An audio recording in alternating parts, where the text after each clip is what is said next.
Quem costuma acompanhar a Série B sabe das armadilhas que esse campeonato esconde em meio às suas 38 rodadas.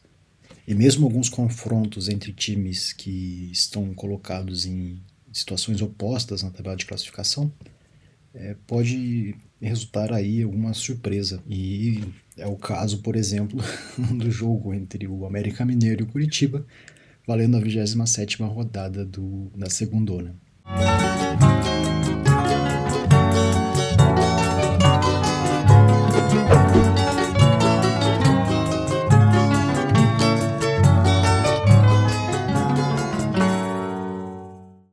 Bom, antes de mais nada, eu gostaria de pedir o apoio de você que está assistindo esse vídeo. Peço que você dê um like, compartilhe o vídeo, comente aí alguma sugestão de, de tema para se tratar. Né? Eu especificamente falo mais sobre o Curitiba, mas posso falar também sobre a Série B de uma forma geral, né? Pois tenho acompanhado bastante esse campeonato, mas também, quem sabe eu possa falar sobre algum outro time especificamente, alguma competição de menor expressão. Pensando também que a Série C e a Série D, né, estão em momentos cruciais agora da temporada. Mas voltando ao assunto do jogo, do vídeo, que é o jogo entre o América Mineiro e o Curitiba. Então, nesse domingo, América e Curitiba se enfrentavam na Arena Independência, jogo de muita importância para os dois lados, sendo que o América precisava ganhar o jogo para conseguir sair da zona de rebaixamento, e o Curitiba precisava da vitória, não só como uma resposta, né, pensando no empate que veio contra o Goiás, mas também para tentar reassumir a liderança do campeonato. E quem assistiu ao jogo percebeu que em, em relação ao volume de jogo apresentado, o Curitiba apresentou muito mais volume, apresentou muito mais futebol do que o América. Mas, de todo modo, o Curitiba acabou recaindo em alguns vícios que vem apresentando ao longo da temporada. Principalmente em relação à ineficiência diante do gol adversário e, nesse jogo especificamente, uma preocupação maior, que é ter levado aquele gol de uma forma muito besta, né? Ainda que o Miguelito tenha se apresentado bem ali, se desgarrado da marcação na pequena área, é o tipo de gol que o time com a melhor defesa do campeonato não pode tomar. Dado um pouco esse panorama geral, agora eu vou passar um pouco sobre. Eu vou passar para as estatísticas do jogo, e a partir delas a gente vai poder discutir um pouco melhor sobre o que aconteceu em jogo. Bom, aqui a gente vê, né, nós temos o time do América e o time do Curitiba. O América vem de um 4-4-2, o América do Alberto Valentim, né? É um treinador que é conhecido no futebol paranaense, ele que foi técnico do Atlético Paranaense, e, né, o Curitiba do Mozart, que está sendo apresentado aqui com 4-1-4-1, que eu acho até que é uma visão coerente assim de se pensar o Curitiba, mas eu prefiro colocar o Curitiba num esquema de 4-3-3, que é um esquema já muito utilizado durante a temporada pelo Mozart, sendo que do jogo passado contra o Goiás para esse jogo tivemos apenas duas modificações no elenco, no time do Curitiba. O Yuri Castilho, que entrou no lugar do Cleison, que foi expulso depois de toda aquela confusão contra o Goiás, e o Gustavo Coutinho, que retomou a posição de centroavante titular por conta de uma contusão do Rodrigo Rodrigues, que talvez seja, e a gente vai ver nesse vídeo, talvez seja a pior notícia para o Curitiba nesse momento. Enfim. Mas de resto, o time foi o mesmo. Né? O Mozart escalou esses mesmos três volantes contra o Goiás e agora contra o América Mineiro, ou seja, Sebastião Gomes, Vini Paulista e o Alisson. E a linha de defesa a mesma: Zeca, Maicon, Jaci e João Almeida. Sobre o comportamento dos jogadores em campo. Eu achei até que os jogadores conseguiram apresentar um pouco mais de. Eles estavam mais bem entrosados nesse jogo do que no jogo contra o Goiás. No jogo contra o Goiás, talvez por ter sido a primeira vez que o. Primeira vez não, mas ter sido o momento em que o Mozart, depois de muito tempo repetindo a escalação com o Josué, o Felipe Machado, parecia que faltava um pouco de entrosamento no time. Nessa vez parece que o time estava um pouco mais bem entrosado, sendo que algo que o o Mozart fez, não sei se foi exatamente o Mozart, mas algo que a gente vê, por exemplo, a movimentação do Lucas Ronier. Lucas Ronier, apesar de ser um ponta direita, algo que ele fez durante o jogo do Goiás, quando parecia que não havia muita criatividade ali nesse setor ofensivo mais no meio, mais central, né? Ele tinha uma tendência de. Claro, o Lucas Ranier sempre foi um jogador de muita movimentação, então ele sempre atuou em ambos os lados, principalmente pela direita, mas ele também se apresentava pela esquerda, e às vezes centralizado, mas muito menos por conta da presença do Josué, que é o típico camisa 10. Né? O Josué que é um grande jogador e inclusive a sua ausência pesa no Curitiba, como foi visível nesse jogo. Ainda assim, em relação ao jogo contra o Goiás, o Ronier parece que, e a gente pode ver até pelo mapa das interações com a bola, né? O Ronier ele se apresentou muito mais aqui nessa zona central da zona do campo ofensivo. Apesar dele ser um meia direito, um ponta direita, né? E atuar principalmente nesse lado aqui, né? E ele tem o costume de fazer essa jogada de vir até essa zona mais próxima da área e ao invés de se aprofundar até a linha de fundo, ele faz um corte e tenta um chute aqui ou tenta um passe para quebrar a linha de marcação, enfim, e costuma ter bons resultados com esse tipo de jogada, apesar de que em alguns momentos ele exagera um pouco nesse corte da marcação, né? Então ele fica fazendo vários cortes e em vez de resolver a jogada com algum passe, ou mesmo chute, né, clarear e chutar, ele fica rabiscando de um lado para o outro a bola e parece que fica ali preso num metro quadrado e não consegue sair dali.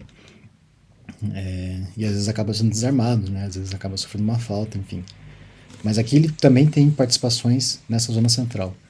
O que é muito interessante, eu acho que desses dois jogos, apesar do empate, da derrota contra o América, talvez isso seja uma das coisas que mais. Uma das melhores coisas, assim, dos melhores. Um dos melhores. É uma das melhores coisas que se tem para tirar desses jogos, em nível de esquema tático. Talvez tentar colocar o Ronier como um atacante central que fique atrás do centroavante, numa próxima partida, talvez, né? Não exigir dele tanto essa jogada de ponta, talvez possa gerar algum bom resultado, né? Eu espero. Não sei, ele é um ótimo jogador, ele já vem encantando bastante quem costuma acompanhar os jogos do Curitiba, ou mesmo os comentaristas. Ele é o tipo de jogador que, né, ele é um piá do Couto, enfim, ele é da base do Curitiba. Muito provavelmente vai ser vendido, se não ano que vem, ainda no próximo. O Curitiba ainda tenta segurar ele para o próximo ano, caso o Curitiba suba, para tentar ter um pouco mais de visibilidade e talvez até conseguir uma venda melhor. Mas enfim, eu acho que se prender ele tanto na ponta, deixar ele muito preso à ponta, isso vai acabar tirando um pouco, não tirando todo proveito dessa faceta multiversátil que ele tem. Um jogador que pode, né, tanto atuar ali pela ponta, mas também pode atuar mais centralizado. E é claro, também faz jogadas na outra ponta, né? Então, se ele estiver centralizado, ele pode abrir para os dois lados. E eu acho que isso tornaria o jogo um pouco mais dinâmico. em relação aos outros jogadores, eu acho que o João Almeida, apesar de acreditar que ele falhou também no gol, eu acho que foi uma falha. Foi uma falha, aquele gol da América foi uma falha quase do time inteiro. Mas os principais. Quem falhou mesmo ali foi o Zeca, né? Que não cortou aquela bola do Tauan na linha de fundo. Eu acho que o Jaci também falhou em não fazer a cobertura por trás. E o João Almeida, que tinha esse olhar mais de fundo, poderia ter ter marcado ali o Miguelito, mas acabou deixando o jogador penetrar na área sem nenhum problema. Além disso, né? Agora voltando um pouco para a questão do ataque. O Curitiba tem um grande problema em relação ao seu ataque, né? A gente pode olhar que, apesar de não ser um grande fã do Cleison, o Yuri Castilho foi pouquíssimo acionado. Inclusive, ele, na minha opinião, ele perdeu um gol feito na cara do gol. Ele acabou isolando, ele tirou a bola como se ele fosse um zagueiro. Não estou dizendo que era uma bola fácil, mas assim, é uma bola que tinha que fazer. E esse é um grande problema do ataque. Quando os jogadores precisam apresentar, né, principalmente os pontos da esquerda, né, no caso o Cleison e o Yuri Castilho, ou os centroavantes, o Gustavo Coutinho e o De La Torre, quando eles têm que apresentar um resultado, parece que eles não conseguem ser decisivos, não conseguem ser efetivos. E é um grande problema, porque num jogo que está 0-0, uma oportunidade que pinta ali de fazer um gol e o time poder, né, ficar acuado, assim, e talvez tentar acionar um contra-ataque, algo que o Curitiba vinha fazendo muito bem em vários jogos, né? Houve vários jogos em que o Curitiba ficou postado na defesa, depois de 1-0 ou mesmo no 0-0, e conseguiu achar algum contra-ataque para fazer um gol, enfim, uma jogada de velocidade, porque parece que o Curitiba tem muito mais eficiência nesse tipo de jogada do que em momentos que ele fica trabalhando na bola, né? O Curitiba não consegue ser efetivo quando ele fica trabalhando a bola no ataque. E esse jogo é um exemplo disso. O Curitiba, apesar de ter sofrido um pouco de pressão nos 15 primeiros minutos do jogo, a América tentou até algumas chances, mas o América não acertou nenhuma bola ao gol, no primeiro tempo. Eu até posso ir aqui mais para cima ou mais para baixo? Aqui. Você vê, né? O time, nos primeiros 15 minutos, o Curitiba quase não tocou na bola. Mas depois de um certo momento, o Curitiba teve praticamente todas as ações com a bola eram do Curitiba. Ele ficou muito tempo trocando passes, enfim, conseguindo chegar ao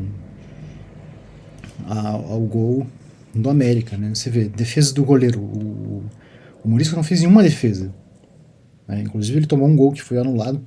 Na minha opinião, foi mal anulado. Não acho que aquilo fosse uma mão assim para causar o anulamento do gol. Mas também, né, não posso discutir muito. Da mesma forma como eu acho que não foi pênalti. Eu não acho que foi pênalti no Jaci. Eu acho que aquilo foi uma jogada. Foi algo de jogo, assim, não foi nada escandaloso. E mesmo que fosse, e eu acho que, assim, vendo, né, analisando as estatísticas do jogo, a ideia que se tem é que o Curitiba merecia mais a vitória. Eu acho que sim, merecia. Mas, né, como eu acredito que o futebol não é justiça, e a questão conseguiu fazer o gol, é o mérito do time que fez o gol, eu acho que não tem nada de absurdo assim, nesse resultado. Porque isso apenas demonstra algumas dificuldades que o Curitiba tem em relação à efetividade no ataque. E né? Daí pontuando também essa questão da defesa, que é uma questão perigosa. Porque se o time não se concentrar e não conseguir, mesmo que o time não faça gol, se ele leva um gol, daí sim é o problema. Porque se fosse um 0 a 0, o Curitiba empatasse com o América, ele ia ter a mesma pontuação que o Goiás, 48 pontos. Ele tem uma vitória a menos, uma ou duas, se não me engano, mas ele estaria empatado no número de pontos. E daí é a outra questão, né? Mas o confronto direto já passou.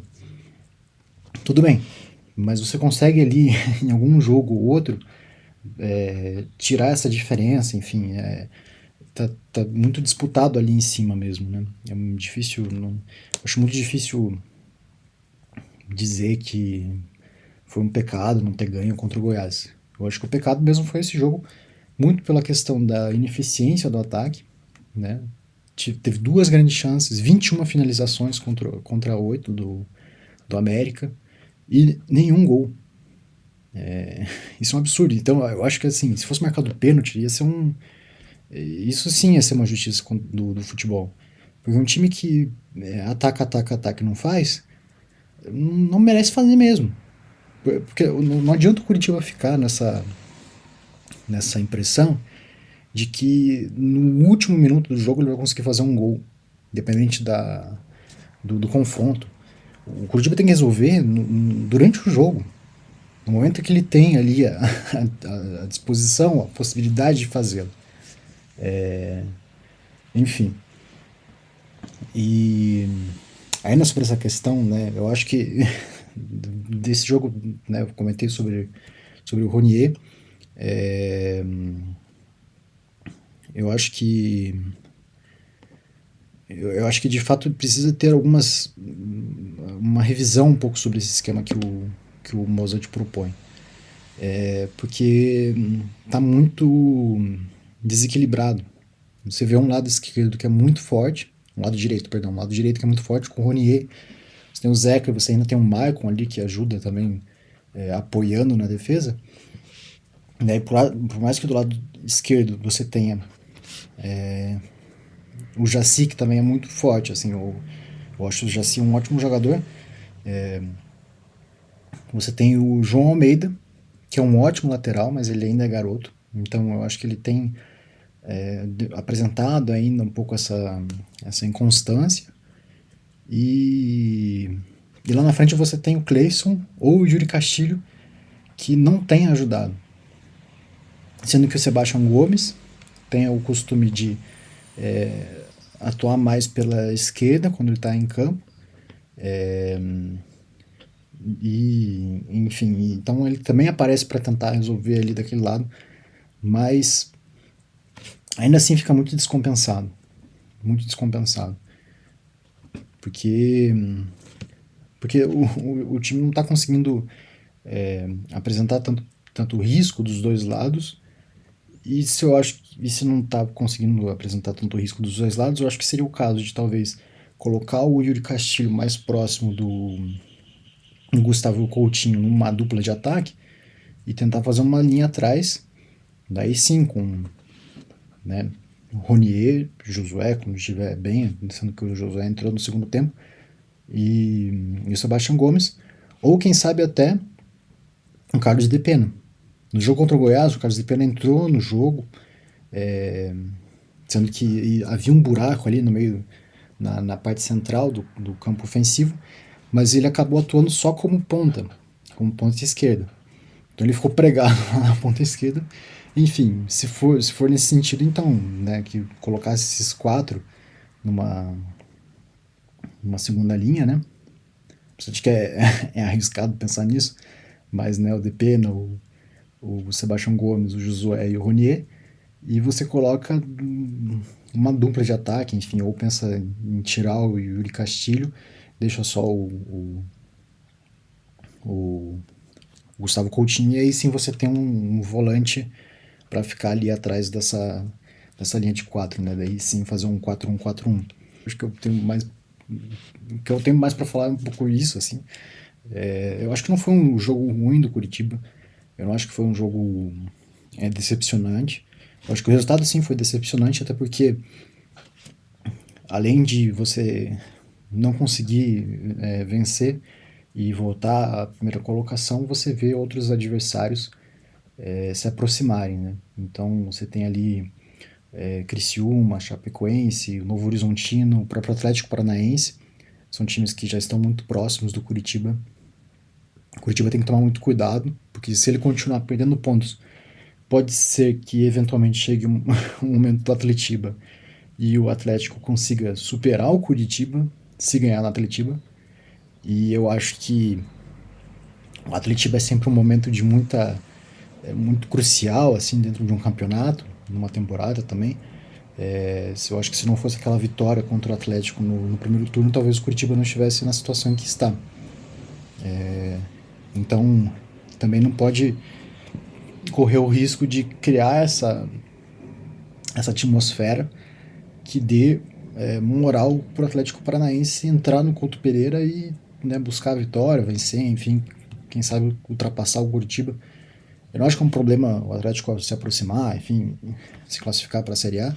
O problema é o Curitiba deixar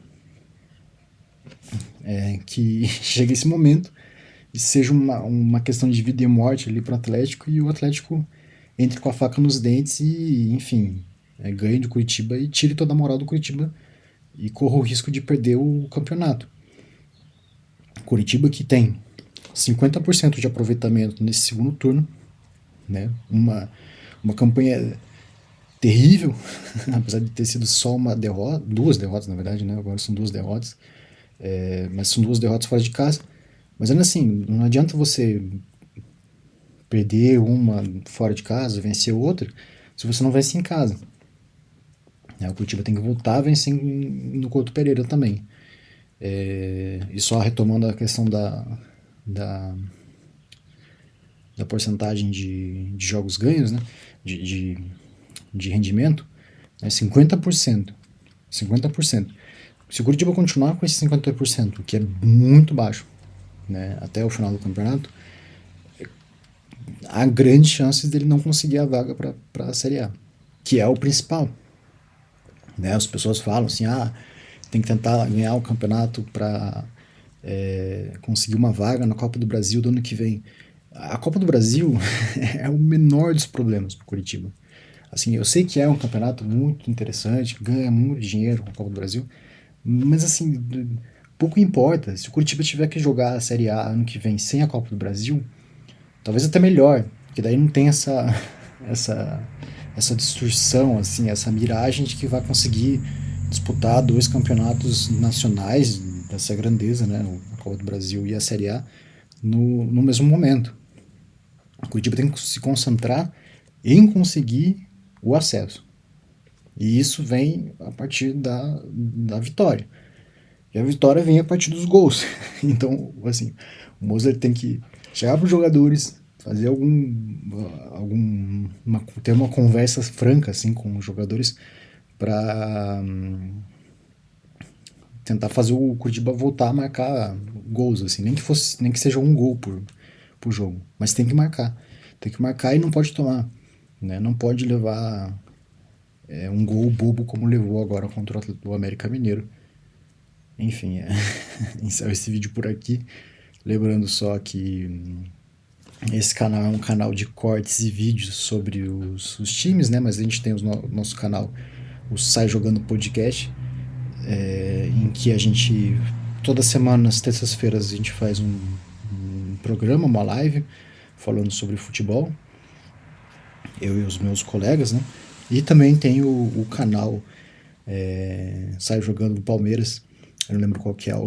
Eu não lembro exatamente qual que é o nome. Mas provavelmente vai estar aqui no link da descrição. Que daí é um canal com o Guilherme. E também o Vasco, né? O Vasco que é o nosso grande integrante que forte e meia vai participar aqui das nossas lives também, dos vídeos. Mas que é um canal dedicado ao Palmeiras. É isso. Um forte abraço.